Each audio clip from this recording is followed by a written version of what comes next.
Royce Morales is the founder and teacher of the Perfect Life Awakening Program, author, columnist, and expert on mirroring. She empowers clients with her profound process that helps neutralize self-sabotage, shift stuck patterns and negative thinking by locating the origins of limiting subconscious programmed beliefs. Live an authentic existence. Discover your true purpose. Connect with your higher consciousness. Reset your life. Transform from triggered to empowered and attract what you truly desire and deserve by discovering what life is reflecting to you. Because it's all mirrors.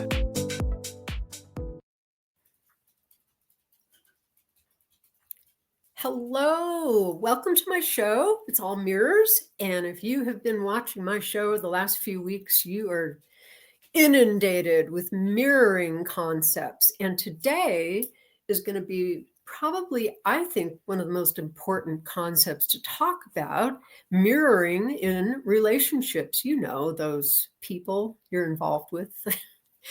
I find that there are several people in our lives that offer the biggest mirrors. We talked about one of them last time, children, and of course, parents. Oh boy. And the third biggest, and I would say maybe even on the top level, is relationships, those intimate relationships that we have with our partners or with somebody that we're close to. And they really magnify stuff for us. They're magnifying all of our denial, all of our fear, all of our false beliefs, all of our programming, you name it, they are magnifying it. So why do we do that? Why do we need those magnifying mirrors, as I keep talking about? Because we want to wake up. We want to see our denial. We want to get in touch with what we've suppressed about ourselves. And those mirrors are the best tools and the best friends we've got. So I'm going to just kind of refresh everybody a little bit about mirroring. I'm going to pull up my slides just to remind you. And then I'm going to get into talking about specifically relationships. So as I'm sure you remember, because I keep saying it, mirrors are like seesaws. Whatever you're pushing down, ignoring, denying, or running from will always come up in some way. It's the law of energy. Nothing can be suppressed. So you push down one side, the other side comes up. So let's go to the next slide. Somewhere. There it is. And the mirror rule of thumb, how do you recognize mirrors? So easy.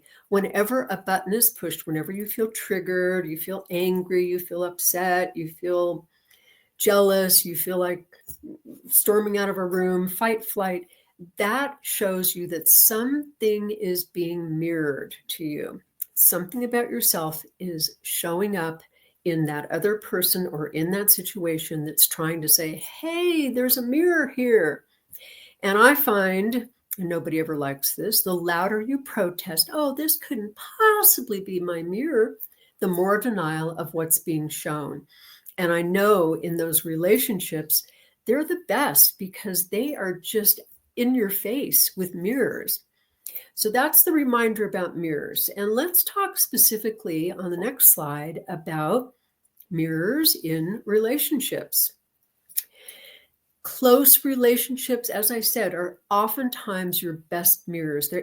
I don't know about you guys, but my husband, he's able to push the biggest and the deepest buttons. And I chose him on a spiritual level so that I could get in touch with what I'm denying. I thought it was just because he was cute and we had a fun time and we were very connected spiritually. Yes, all of that is true, but he helps me see my denial every single day of my relationship. And I'm going to tell you a story about that in a few minutes. So relationship mirrors show us our neediness, our belief, and this is such a strong belief that we have, something external is going to make me happy, bring me security, make me lovable. So, 95% of the time or so, I just made up that statistic, we choose somebody that we really believe is going to fill our void. They're going to give us that sense of happiness that we couldn't find without that person. And sure, you're happy with your your spouse or your mate or your dating partner, whatever it is. But the belief that I can't do that myself, I need somebody else to do that for me, to prove that I'm okay, to prove that I'm lovable. That's what our mirrors are showing us from relationships. They also expose our inauthenticity, our acts, all those things that we're pretending to be. They come crashing down pretty fast when you're in an intimate relationship. So let's talk about the next slide. And here it is, slowly. Okay, neediness mirrors. If you have a belief that you are missing a particular quality, you're going to start feeling needy of that quality in your life. So let's say you believe that you are missing, fun. You just can't have fun. You don't feel like you have that quality of being able to relax and have fun. So you need somebody to bring you fun. You feel needy of that quality, and you might attract somebody with that missing piece, but guess what? Eventually that quality is going to push your buttons, and you may try to get them to change. You may try to manipulate them. My own story, I'm going to tell you lots of stories about my relationships today. I really felt as though I am a very serious person. Here I am, a spiritual teacher and doing this serious work. Excuse me. And what attracted me to my husband to be was the fact that he was fun and wacky and goofy, and he was just silly all the time. Loved that part of him. However, in about a month after we got married, that part of him drove me crazy. I started bitching at him, saying, "Why can't you ever be serious?" And then I tried to change him, and I tried to really get him to be serious.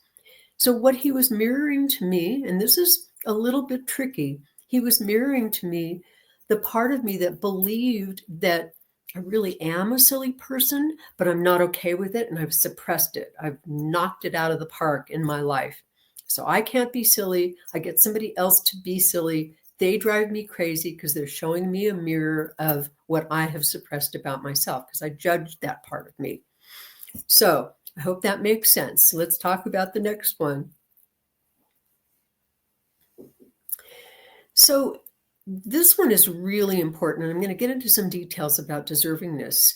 So whatever we want from someone else, we actually want from ourselves, but we believe on some level that we can't give it to ourselves. Why? Because we don't feel deserving. Deservingness issues are the core of every single issue that we've got. And when you start seeing how all pervasive that deservingness issue is, you're going to be blown away, because it kind of leaks into everything. So, silly example, let's say I believe I really want my husband to bring me flowers on my birthday. And for whatever reason, I believe I can't give that to myself. I don't deserve to give that to myself. So I want him to give it to me. And guess what? He may not give it to me, or he does give it to me. And I still feel like, well, I had to ask, and I had to beg for it, and I had to leave notes reminding him that it was my birthday. So it's never going to be enough. But the real issue is I don't deserve to give flowers to myself, or whatever flowers symbolize. Maybe it's just something nurturing that I want to give myself, and I don't believe I deserve that. So that's really big. And I'm going to lead right into a little bit more about deservingness, which is, again, like I said, the core of what I talk about and the core of all of our issues. So let's go to that next slide. Buttons and triggers are fear. So button gets pushed, you feel triggered, you're thrown into a primitive state of reactiveness. Negative emotions arise, but what's underneath all of those negative emotions, whatever they are, is fear. Fear is hidden. The primitive part of us does not like to admit that we have fear. So it pushes it down, and we act like we're angry. We push down our fear, and we act like we're jealous. All of those things are covering up fear. And the core, and this one is really tough, so I hope you've listened to all of my other talks about mirroring, because it'll make sense then. But the core of all of our buttons is always about fear of losing or having love. Okay, I'll repeat that because it's so big. So when you push my button and I'm noticing that I'm having anger, I'm starting to see that the anger is just fear. And what am I afraid of? I'm afraid that I lost your love. But really, what I'm really afraid of is having love. And let's talk about that on the next slide. And by the way, it can be fear of success, fear of money, all kinds of fears. So fear of having love. There's a deep subconscious part of us that is terrified of love. It looks like we're afraid of losing love, but it actually goes a lot deeper. The deeper fear is having love. Why do we fear having love? Doesn't that sound silly? Why would we be afraid of having love? It seems like that's all we want in life. Yeah. However, on a lower consciousness, fear-based, primitive level, it would mean that if I suddenly had love, that means I deserve it. I don't believe I deserve it. There's a deep part of us way down there in the subconscious part of us that says, oh no, you don't deserve love. Look at all the stuff you've done in the past. Look at how terrible you are. Look at, all of that stuff. So fear of having love is a statement of me not believing that I deserve. And that goes way back, like I said. And if you believe in past lives, we bring a lot of that with us, all of that guilt, all of that lack of deservingness. And on the little bottom line there, it says fear of having love really translates into fear of being loved. So we don't believe that about ourselves, even though that is truly who we are. We are love, but we don't believe that because of all the stuff we haven't remembered and cleaned up and suppressed and denied about ourselves. So that's the big one. That's the core. That's the key. I do find in my own life that recognizing that syndrome going on, the fear of having love syndrome, has saved my marriage probably hundreds of times. Every time my wonderful husband pushes a button and shows me my denial, what I get to see is, oh, wow, he's just showing me how I believe I don't deserve love. And once I get that, once I understand that, and I'll tell you a story about that too in a second, everything kind of shifts. And here's my story. I might as well tell you now. We got married very quickly. We had known each other for a few years, but when we realized that we were in love with each other, we got married about 3 weeks later. And there we were on our honeymoon in a hotel room. And I looked at him and I thought, holy shit, what have I done? I just married this guy. He's wacky. He's younger than me. What was I thinking? I mean, my brain started going berserk, and I pulled away and I started to freak out and I started to cry. And luckily my husband he was one of my students originally, and he figured out that there must be something going on. So he started asking me questions very lovingly, full of compassion. Eventually I realized that I don't deserve this. It's not anything. I wasn't afraid of him. I was afraid of the fact that he represented somebody that loved me 100% completely. And I did not deserve that. And once I got in touch with that and discovered the source of that, poof, it all lifted off. And we've been married for 38 years ever since. So it's so huge. And you can be as quick as that, just recognizing, oh, it's just fear of having love. Okay, I get it. So I think there might be one more slide there, maybe. Don't remember anymore. Yes, there we go. The more love we have, the more fear comes up. So again, you can replace the word love with success, power, etc. Every time you get a raise, every time somebody loves you more, every time you have a wonderful weekend with somebody and you experience more love, fear comes up. I found that every time my husband and I would go out and have a really nice evening, we would come home, we'd get in a fight. So finally realized, oh, that's because more love came up and I really don't deserve it. Oh, let's get rid of it. Let's sabotage it because I don't believe I deserve it. So I think that is the last slide. And if so, let me introduce my wonderful, amazing co-host for today, Marilyn Hager. Where is she? There she is. Hi, Marilyn. I'm so glad you're here. Uh-oh, we can't hear you. I'm so glad to be here. I've You go. missed you so much. Missed you too. Well, let me tell everybody about you. Okay. First of all, Marilyn, I've known Marilyn for a long time. She's taken every single class I could ever imagine offering, every retreat. She also did my Perfect Life Awakening intern program. So she's a graduate practitioner of the PLA methods, along with all kinds of other stuff that she does. And let me just read her bio here. She is a graduate of, she's an international woman-centered institute faculty coach, facilitator, and leader specializing in supporting women to release hidden barriers to thriving.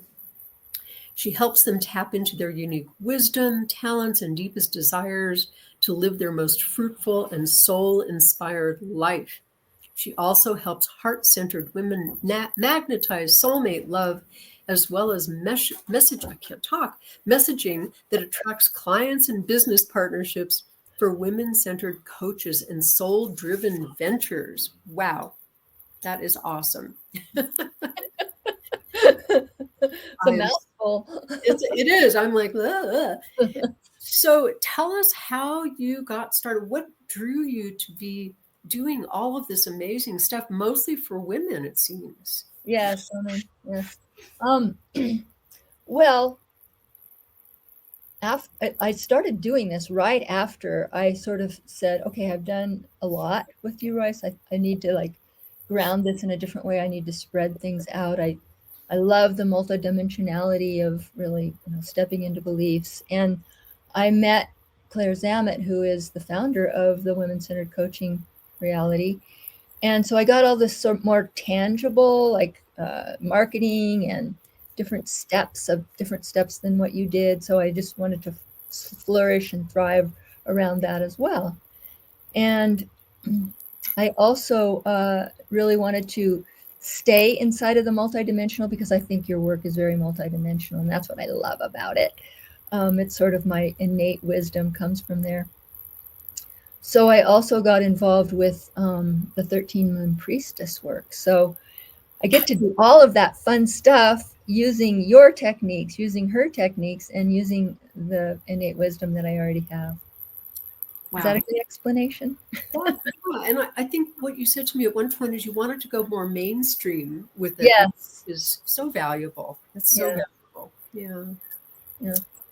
So we were talking the other day, and you shared with me a great example of mirroring, even just kind of on a surface level, how you got in touch with and sort of shifted some beliefs that you had about men. Would you mind sharing that story? It was so profound. Yes. So the belief that I decided to work on, was men don't support me when I'm powerfully tapped into my innate gifts. And the false evidence that was appearing real is it started in this lifetime with my father, who favored my sister. And he often got triggered by my powerful, intuitive, multidimensional way of going and my sensitivities that I inherited from my mother and her lineage. So as an adult, I've searched for that support of the masculine through six deep and transformational male partnerships. I didn't stick with one. I've had 6. And the first was my high school sweetheart, who was with me, and we traveled together. It was wonderful. We busted a move from our family of origin and really got into some deep awareness for about 5 years. And the other 4 were husbands. And each time, whenever there was a conflict, the mirror of false evidence appearing real was a deep-seated belief that I can't depend upon men to support me. And that started with my father, and probably, lots of other dimensions of times when, fear got in the way. So do you want me to share the story that I told you about? I would love to. Do you want to ask anything else before that, or? No, go continue. It's really interesting. Okay. Yeah. I love this story because it really illustrates the pathway to breaking this up. So in June of 2014, a little over 10 years ago, I co-created a Feminine Power Heroine's Journey with another one of my sister coaches. And we went to Zion National Park. This dear friend of mine, her name is Prim Glidden. And similar to your work, Royce, the self-actualization focus of the then Feminine Power, it's now called Women-Centered Coaching, it focuses on revealing the underlying roadblocks in our subconscious awareness that keep us stuck in an endless cycle of fear, confusion, and dissatisfaction. And so there were 6 women on this journey, including Prim and me, and all of us were near our 6th decade or older. So we were up there. And those of us whose body was in better shape supported the other. So we each took a partner when we went on this particular journey. And like all transformational work, we set an intention for the retreat.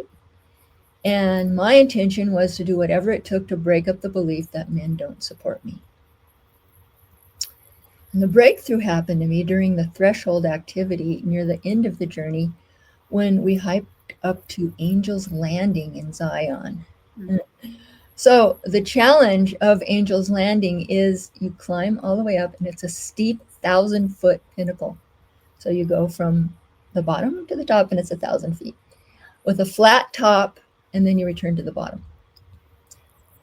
And my co-facilitator, Prim, had been to Zion and hiked Angel's Landing many times, so she led the pack, which I was so grateful for.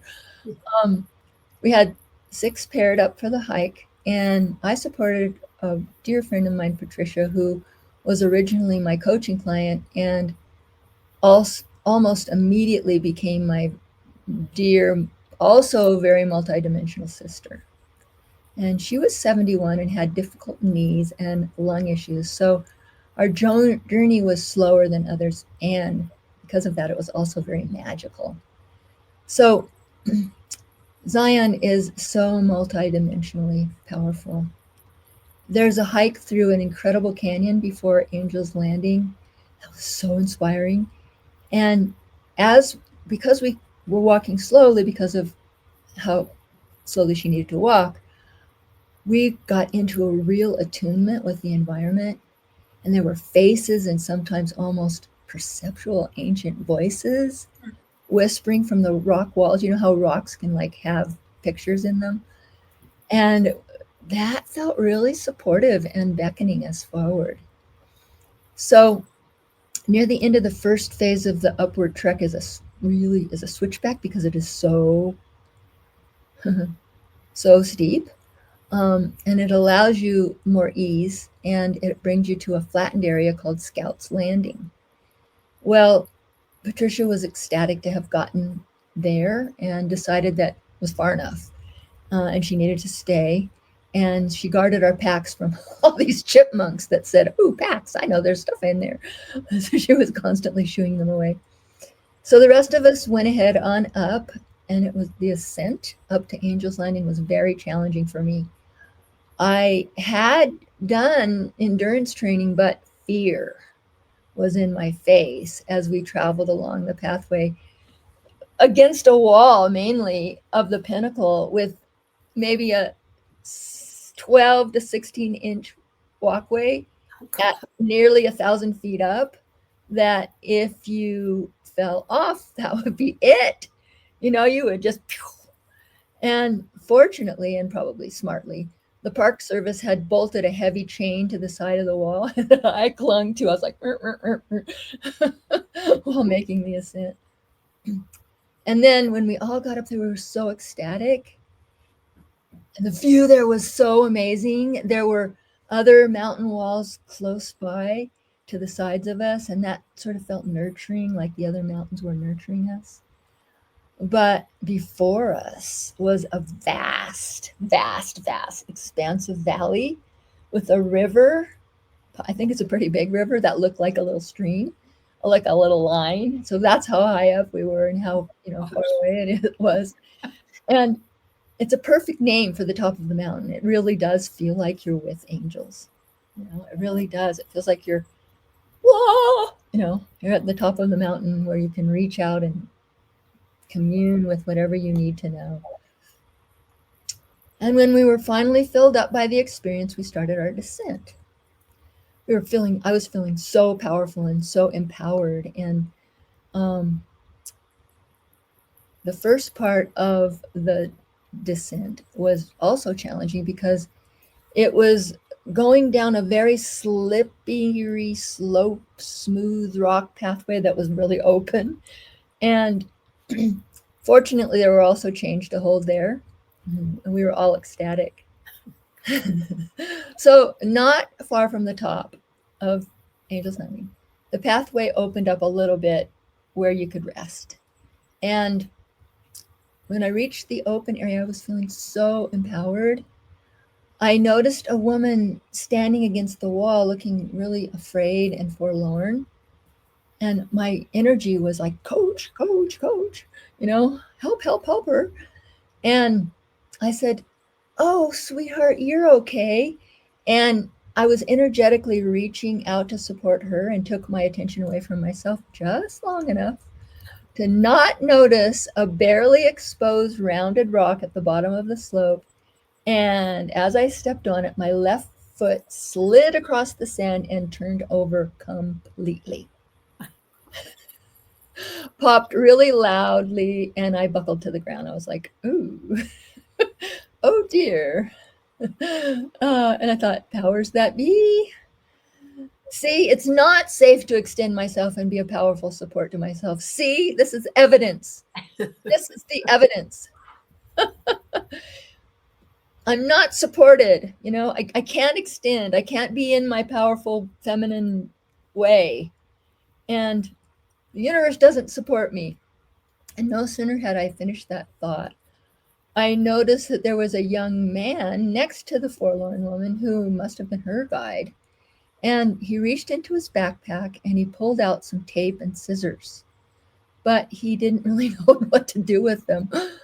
And so, okay, thank you. And just then, two other young men and a woman came down the slope. And the first man who came down said, oh, what's going on here? He saw my foot and he's like, oh, I'm a trainer for a Schedule I women's soccer team in Colorado. You can't make this up. He checked my ankle and determined it wasn't broken, and he taped it up as if I was going back into the game. So I had this like professional cast on my foot instantly. And then his friend was a fireman. So funny. Wow. Dun, dun, dun, dun, the masculine is here to save me. Oh, and he volunteered to guide me down the rest of the way to Scout's Landing. And there were some very exposed and open places where I needed him to guard me. I asked him to stand in front of me so that I could like against the wall. And then I felt really powerful after that. And I had really worked out. So I was strong upper body. And the way you went down, I could use my arms instead of my legs to get down the pathway. So, wow. Now look at that. My intention for the journey was to attune with the truth that men do support me, even when I'm experiencing my own flavor of power. And lo and behold, there they were. There they were. My angels at the top of the landing. Wow. Wow. Yeah. So, what do you want to say about that? I want to say that the universe certainly provided instant proof that your belief was false. I want to say that too. Yeah,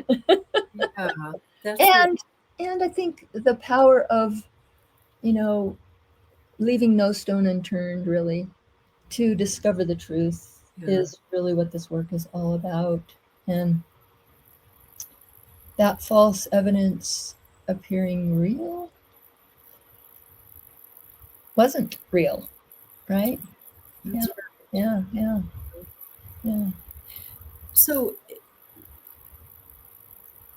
if you were my student, I would then be saying to you, okay, so let's find the origin of where that belief started. So that would be the work that we would do. But it certainly, got your attention by proving to you that it was a false belief. That's awesome. Yeah. Yeah. So why don't we take a little break? Gosh, half hour goes so fast. Take a little break and then we'll come back and talk to Marilyn Hager a little bit more. I'm sure you have more stories you can share of mirrors in relationships, since you had 6 really juicy ones, as you like to call them. We'll be right back. Thank you, Royce. Times TV.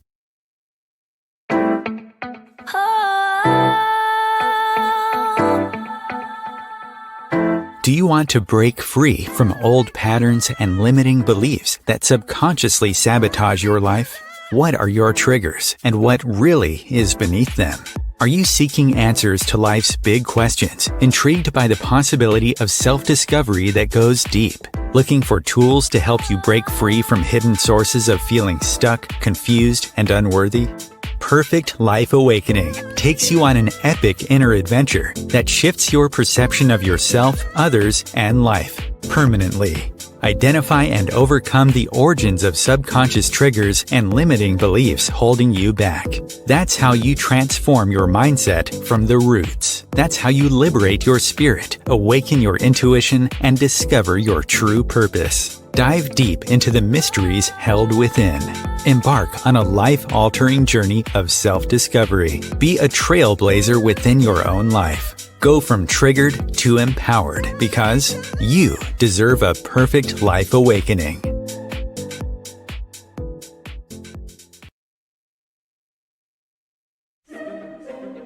Imagine becoming a super influencer. Reinvent yourself, invest in your brand, and then manifest your success with a robust spheric approach. Om Times Media and Broadcasting offers a unique and multifaceted way to become the spiritual and conscious influencer you deserve to be by putting your message across our powerful platform with its proven record of integrity and excellence. Through our produced shows, Om Times offers the opportunity to become a social media TV personality, a radio show host, an Om Times magazine columnist, and a syndicated podcaster, all in one shot.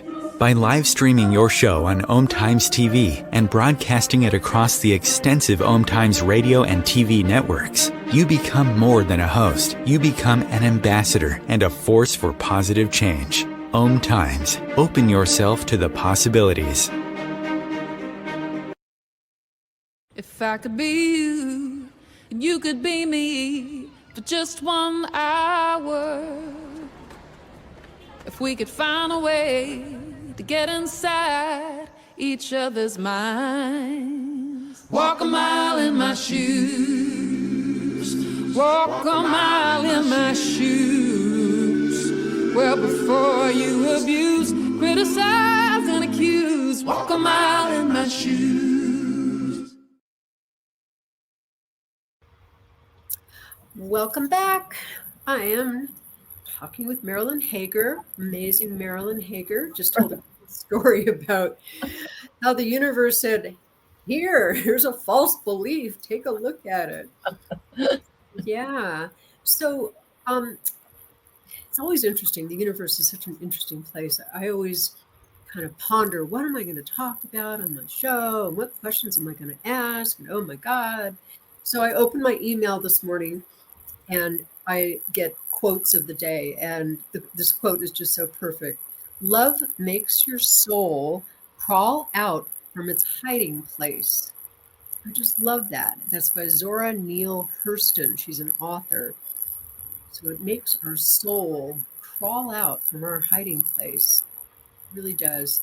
So I was thinking about, some of you may know that my husband is now disabled. He had a massive stroke 10 years ago.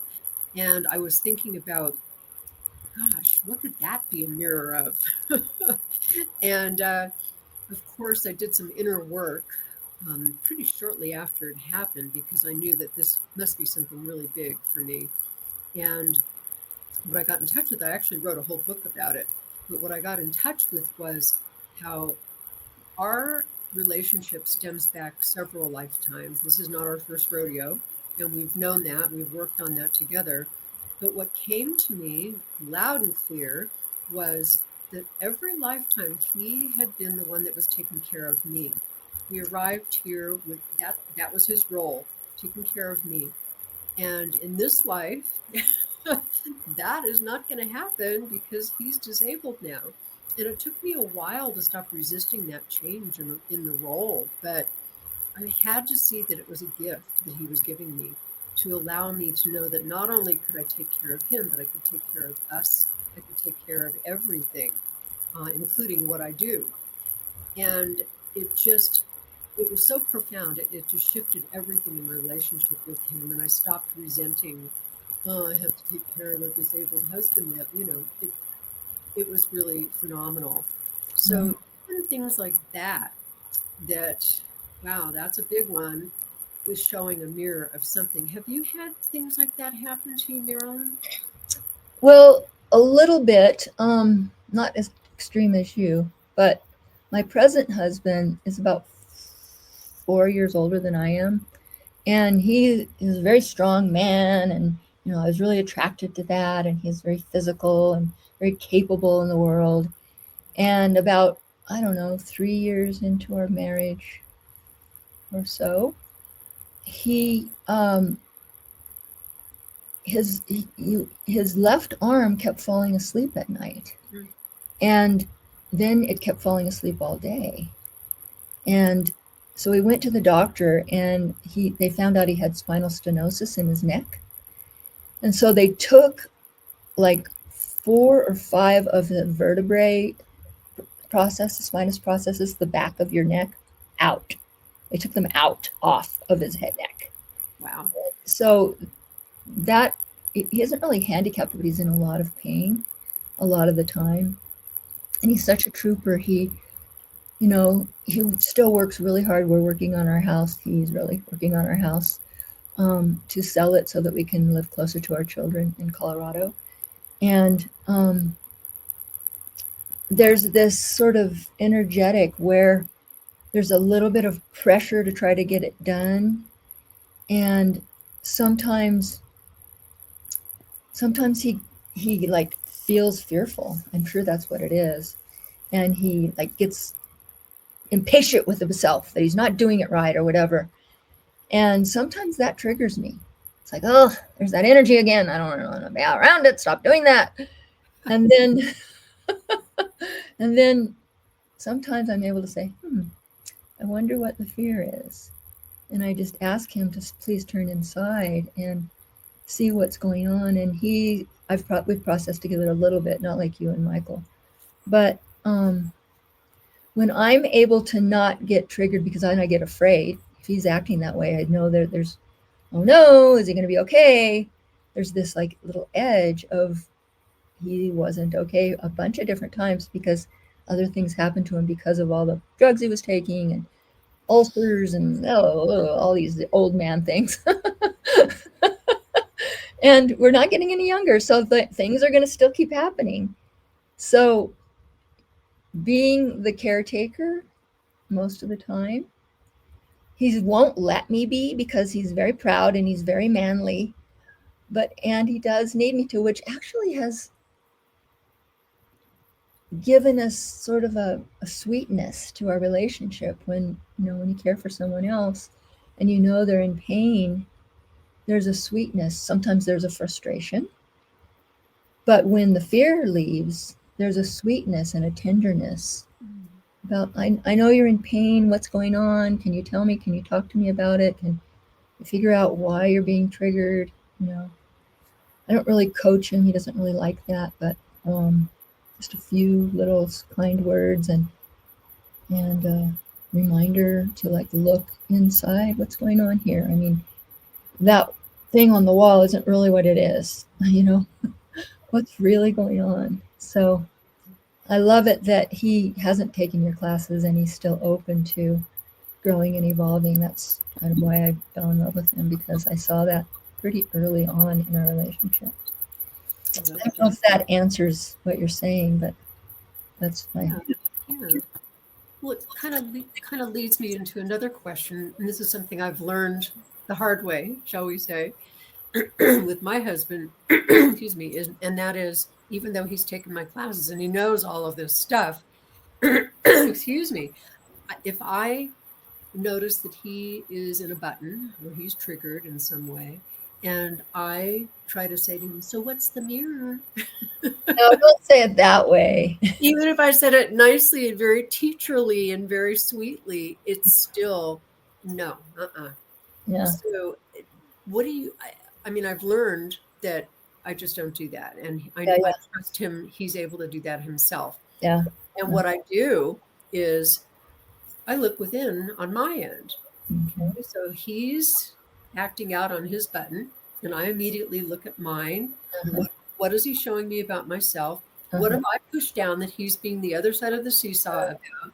And I just acknowledge what's coming up for me. And it opens the space for him to acknowledge what's going on for him. Right. Do you guys do that kind of stuff too? Well, I don't think we do it consciously, or I do it myself. I don't think he knows to do that for sure. He doesn't really have the technique down, but he does, he does respond when I do it in a loving way.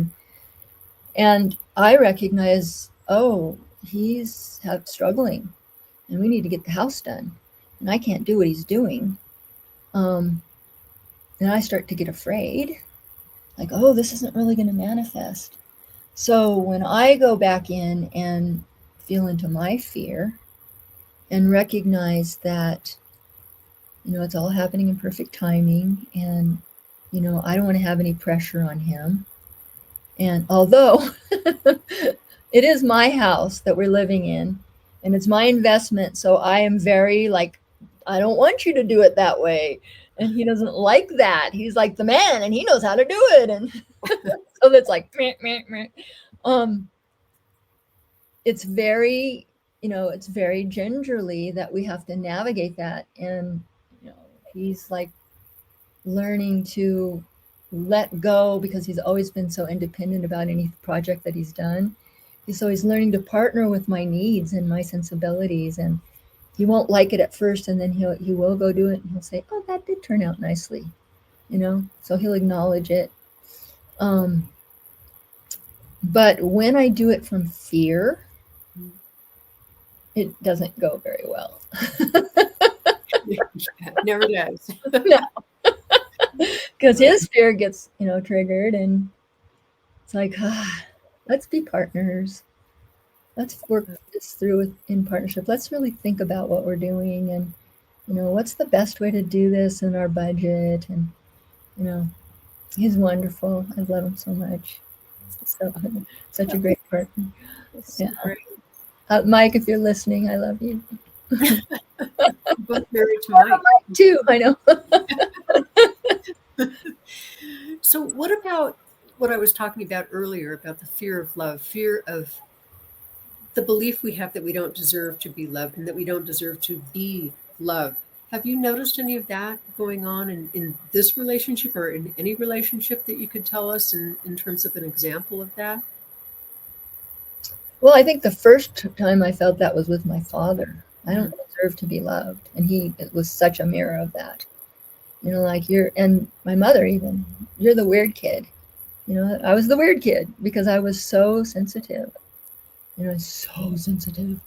And if anyone just sort of looked at me wrong, I'd start crying. But then as I got older, I was multidimensionally sensitive. I'd have dreams.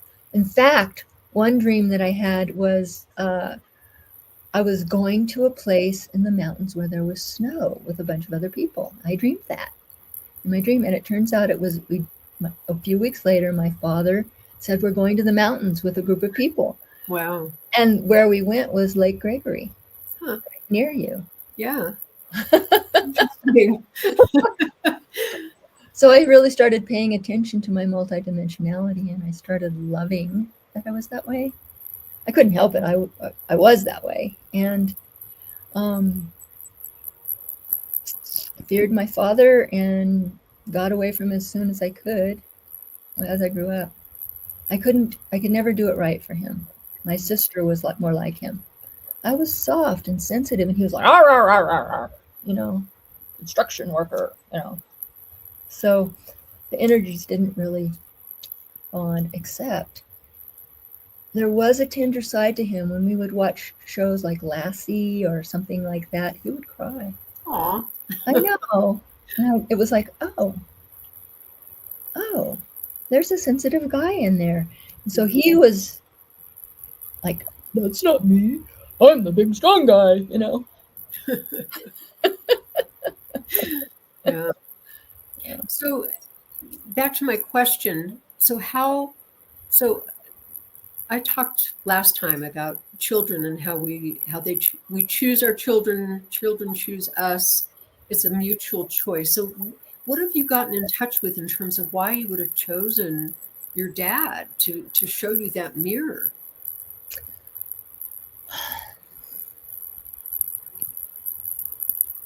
Putting you on the spot here. Yeah. We should process this.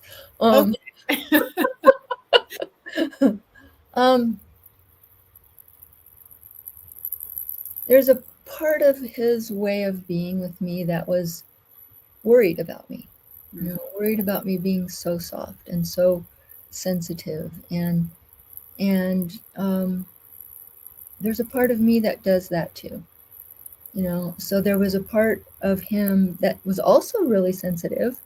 He actually grew up in an orphanage during the Great Depression. And so he had to fight all the other boys because he's little. My father's much smaller than me.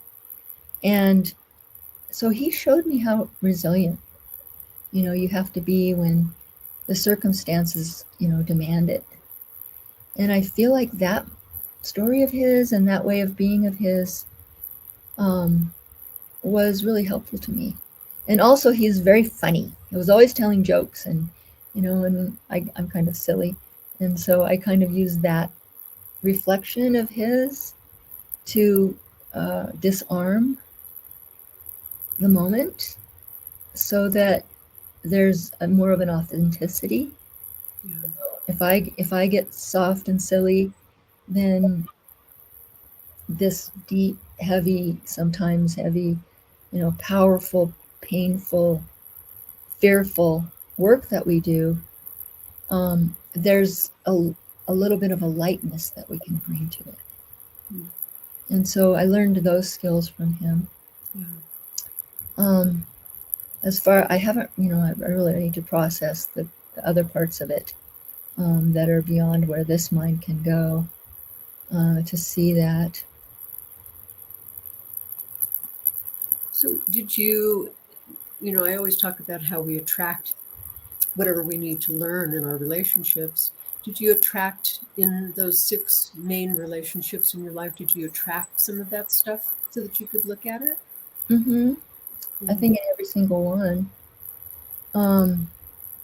There was a point in my life when, in my first relationship, it was really fun because we were breaking free of our families. And so we were both really interested in alternative things. And we left home and we learned so many different cool things. We moved to Santa Cruz, California, where it was happening. And but then in the end, it wasn't a forever relationship. And it was painful because it was first love. And we really loved each other very deeply. And yet it was, time to move on. And then in the second relationship, I got my daughter. And the man that I married then was narcissistic like my father. Mm-hmm. And so there was that attraction again. Let's work through some more things. Until finally I just said, no, we're not doing just what you want to do. You have a baby now. We can't travel all over the world looking for you to feel happy. And so I put my foot down. So that was me, learning to be in strength, even though it was hard.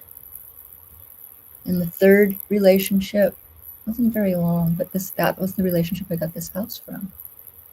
So, and he was slippery, and I didn't realize it. I don't know how that reflected my father, but there was a lot not being said until finally that ended. And then my fourth relation, wait, 1, 2, 3. Did I say 3 yet?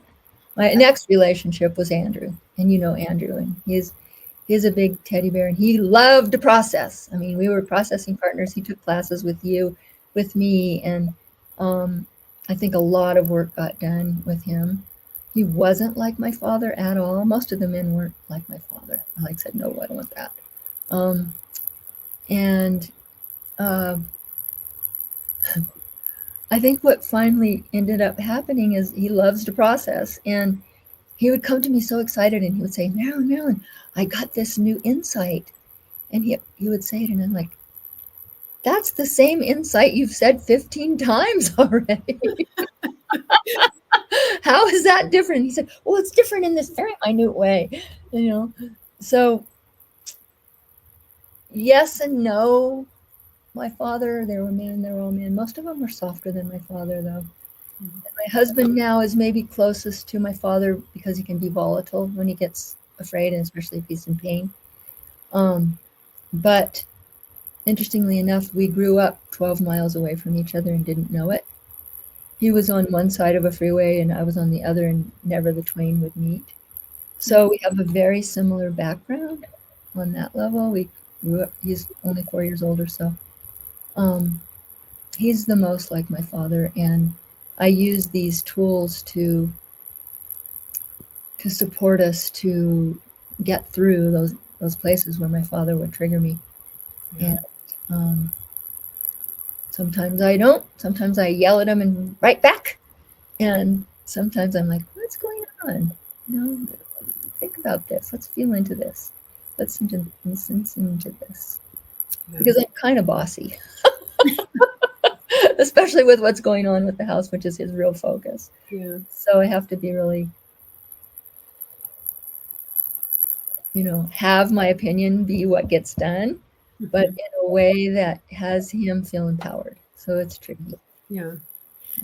It's interesting as you're talking, I'm thinking about my own relationship with my husband now, and my mother and I had all kinds of issues. I mean, you name it. We had issues about everything. And my dad was this very quiet person in the background, never said anything, just was very loving, very caring, would always rescue me financially. I mean, he was just a great man. And I never thought I had issues with him. And guess what? My husband has a stroke, and he has become my dad. He can't talk. Every part of him has become my dad. And I've had to look at that relationship now that it's shifted in that way. So it's really interesting, again, what the universe does. It's like, here, you need to look at stuff about your dad. So you have a husband that is just like your dad now. And, it's really interesting. So I know that we only have a couple minutes left. Why don't you tell us about how people can reach you and what your services are, and do a little shameless promotion. Go ahead. Okay. If you want to know about the Feminine Power Heroine's Journey, I have a little page called fpheroinesjourney.com, where you can see pictures of where we were and what we were doing. And if you want to connect with me and what I'm up to, you can go to Marilyn Hager, which I don't know if it's written down somewhere. Yes. .com, MarilynHager.com, and I have this very full website of all the fun things that I do. And I think at some point we're also going to be talking about this other aspect of me, and that is my work as a priestess. And so we'll save that for next time, but there's a lot of information about that on there as well. I love coaching women. I love depth work. I love that, yes, I know how to help you build your website. Yes, I know how to help you, whatever. On the multidimensional level, I love to help you break through what's in the way on an emotional level, Yeah. on a depth level, and then connect with the universe, connect with your unique expression of the life force energy. Yes. So that's what I love to do. And I got that from you. I got that from my earlier work with all the different spirituality things. And it's multidimensional. It's the juiciness of multidimensionality. Yes. Well, thank you so much, Marilyn Hager. It was Thank just you so much, Joyce Morales. it was a pleasure talking to you. You too, beautiful. To remind everybody, it's all mirrors, and you're in the perfect relationship, whatever it is, however it looks. If you look at it in terms of what it's teaching you and all the mirrors that it's offering you. And I will see everybody in a week for my other show called the Perfect Life Awakening Show. And I hope everybody takes a look at those juicy mirrors in your life. Thank you. All right. Mwah. Bye. Bye-bye.